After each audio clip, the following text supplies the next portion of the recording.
Hello, hello, hello, hello, hello, hello, hello, j'espère que vous allez bien. On se retrouve dans une nouvelle vidéo. Attention, jamais vu sur ma chaîne encore, de nourriture. Oui, oui.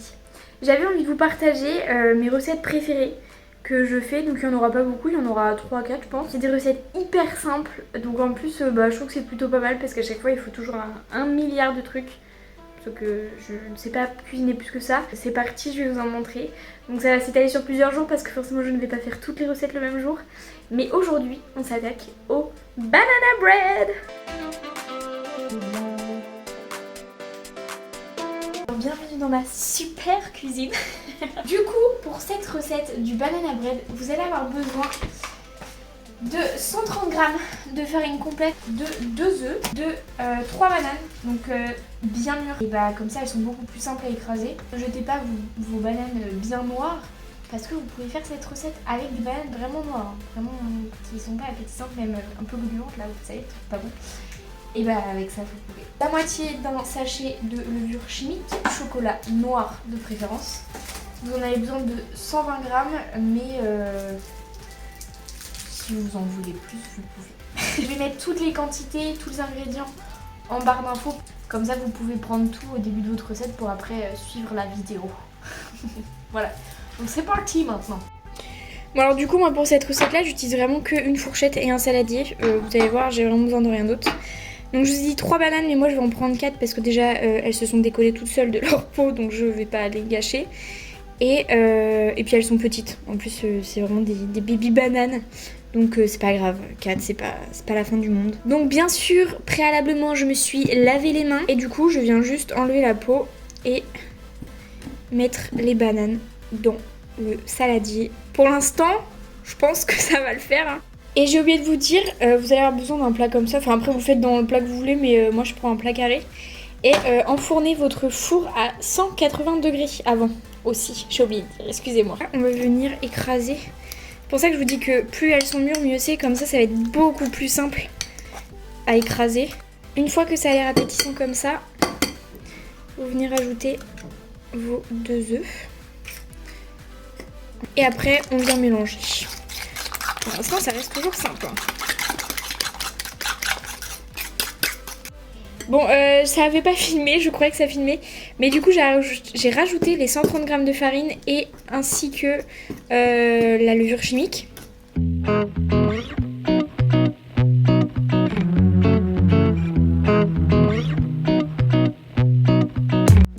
Alors ensuite, du coup, après, vous ajoutez votre chocolat.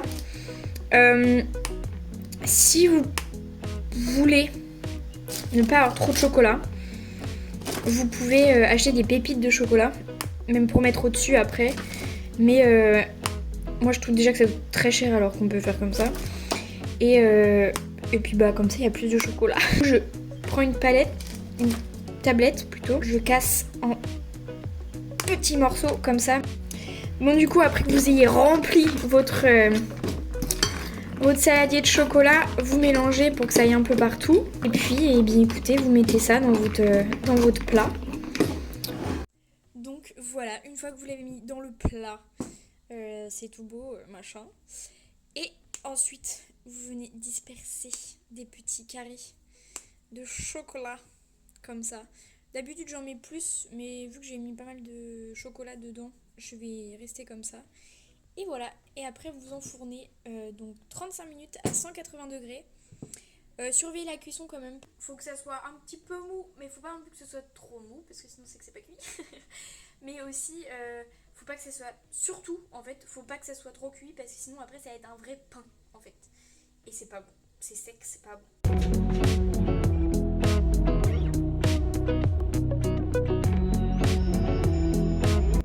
Bon vous voyez là je l'ai pas surveillé, j'ai pas du tout fait attention. Donc le chocolat au-dessus a cramé, mais ça vous inquiétez pas, enfin moi ça m'arrive très régulièrement. Mais par contre vous voyez quand vous le plantez à l'intérieur, vous voyez que c'est encore, il y a un petit peu de pâte. Et il y a du chocolat mais ça c'est normal. Donc du coup pour moi il est parfait. Donc je vais attendre qu'il refroidisse et puis après je le couperai. Bon du coup on va le couper ensemble. En vrai il a l'air hyper tendre. Et voilà le travail. Vous voyez, il y a beaucoup de chocolat dans certains, notamment dans celui-là. Mais en vrai ça va quoi, c'est pas non plus, on voit pas que ça quoi. Mais me dites pas que ça a pas l'air appétissant quand même. En tout cas, n'hésitez pas à me mentionner dans vos stories, dans vos posts, dans vos TikTok, dans tout ce que vous voulez si vous reproduisez cette recette-là. Ce sera la seule recette sucrée que là je vais vous proposer dans cette vidéo-là parce que les autres c'est que du salé et j'ai pas d'autres recettes sucrées que j'aime bien. Enfin, pas qui me viennent à l'esprit. Donc écoutez, j'espère que cette recette, elle va vous plaire et dites-moi-en des nouvelles surtout. Donc on passe maintenant à la prochaine recette. On se retrouve pour la deuxième recette. Bon, comme je vous ai dit, c'est vraiment des trucs simples mais que moi j'adore faire. Pour la recette d'aujourd'hui, vous allez avoir besoin d'un poivron. Moi les poivrons rouges c'est mon préféré, les verts je les déteste. Je fais de la discrimination de poivrons mais c'est vrai, je déteste les verts. Samouraï et de pâtes. Et moi je fais ça avec des pâtes complètes. Donc vous commencez par faire chauffer vos pâtes. Ça je pense que c'est pas compliqué. Pendant que les pâtes, que l'eau est en train de chauffer pour les pâtes, vous allez venir découper votre poivron. Alors, je vous montre ma technique en même temps. Je commence par la tête, comme ça, il reste que ça. Ensuite, je viens découper les petites ailes sur le côté, là. Et après, bien sûr, je me suis lavé les mains. Vous venez juste prendre le cœur. Voilà. Et après, je tape comme ça. Et comme ça, la plupart des pépins est enlevés. Voilà. Ensuite, je coupe en lamelles. Vous allez venir le faire cuire au four. Pas longtemps. Voilà. Ça, c'est fait.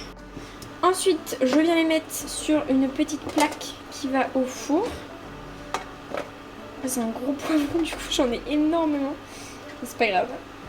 Plus il y en a, mieux c'est. Et là, vous mettez pas de matière grasse, rien du tout. Pas d'huile, rien. Vous les mettez au four comme ça. Et alors moi j'ai pas de temps, franchement c'est un peu à la wall again, c'est environ 5-10 minutes quoi, le temps de la cuisson de vos pâtes en fait. Ensuite, donc je vous ai pas dit mais pour cette recette là il va vous falloir un mixeur. Mettez vos poivrons dans le... ça, je sais pas comment on appelle ça, dans le récipient, je ne sais pas. Vous mettez vraiment tous vos poivrons.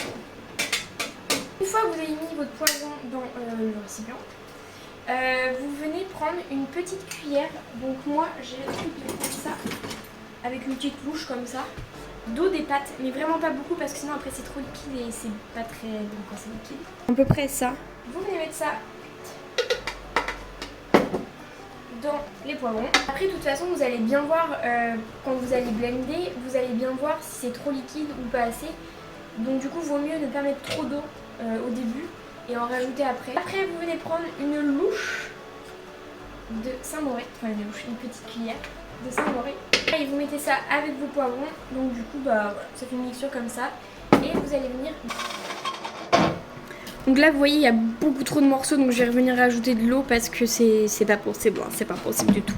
Vous voyez là en fait c'est pas des morceaux, c'est des giclures de sauce. Et du coup ça c'est parfait, c'est la consistance que je veux.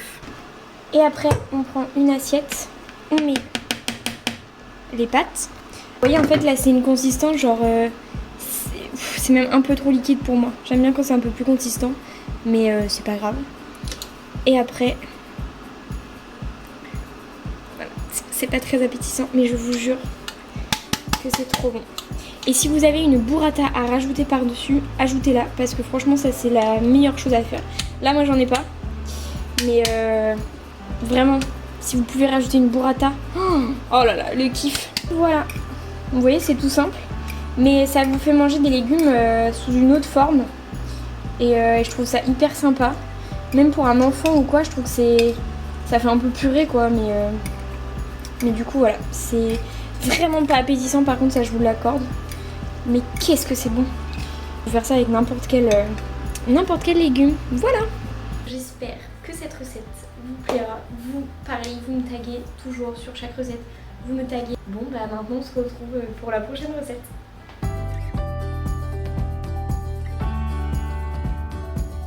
Bon, du coup c'est parti pour la troisième et dernière recette que je vais vous proposer dans cette vidéo. Je voulais juste faire une petite aparté sur la vidéo avec le poivron. J'ai essayé de faire la même chose avec une courgette et franchement c'était excellent. Donc du coup voilà, mon aparté est fini. Pour cette recette là, vous allez avoir besoin de tomates. J'en prends 2 parce que 1 ça suffit pas, mais 2 c'est trop. Mais vous allez voir ça de toute façon. D'une pâte brisée, de Saint-Moré, de gruyère râpée, de mozzarella qui fait toute la recette, de miel et de vinaigre balsamique. Vous allez juste avoir besoin d'un plat. Bon alors, tout d'abord, vous prenez votre pâte brisée. Oh non, c'est pas possible. Vous venez prendre le Saint-Moré, une cuillère, vous allez venir étaler sur tout le fond de votre pâte. Une fois que c'est bien étalé comme ça, c'est parfait. Et puis là, vous allez venir couper vos tomates. Donc voilà, une fois que toutes vos tomates elles sont coupées bien comme il faut, en fait vous les disposez tout le long. Voilà, donc ça c'est le résultat avec seulement une seule boîte de tomates. Donc maintenant je vais faire la deuxième. Et puis je vous retrouve après. Et voilà le résultat. Donc maintenant, place à la sauce magique. Dans ce bol, alors je fais plus ça à l'œil. Faut qu'il y en ait quand même pas mal parce qu'il faut quand même que ça puisse recouvrir toute la tarte. Mais du coup, je mets du vinaigre balsamique et je mets pas mal de miel parce qu'il faut le côté quand même doux. Et là, en fait, faut juste que genre vous goûtiez. Après, du coup, vous venez arroser à peu près toutes vos tomates. Pas non plus trop parce que après ça va être un peu dégueu.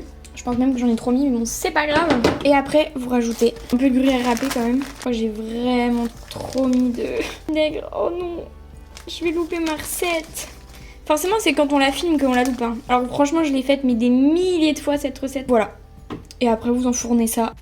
Bon, du coup, je l'ai laissé un 30 minutes au four à 180 degrés. Après, j'ai rajouté de la mozzarella par-dessus. Et voilà ce que ça donne. Vous voyez, la mozzarella, elle a fondu dessus. Mais là, elle est froide. Ça a l'air trop bon. En tout cas, j'espère que cette vidéo vous aura plu. Moi, je suis trop contente de vous avoir partagé 3 de mes petites recettes que j'aime. Si vous aimez les vidéos comme ça, dites-le moi, il n'y a pas de souci, je vous en ferai d'autres parce que j'ai vraiment adoré. Et encore une fois, n'hésitez surtout pas à me taguer dans vos stories, dans vos posts, dans vos TikTok, dans tout ce que vous voulez. En tout cas, je vous remercie d'avoir regardé cette vidéo. J'espère qu'elle vous aura plu. Et je vous dis à bientôt dans une nouvelle vidéo. Ciao, ciao!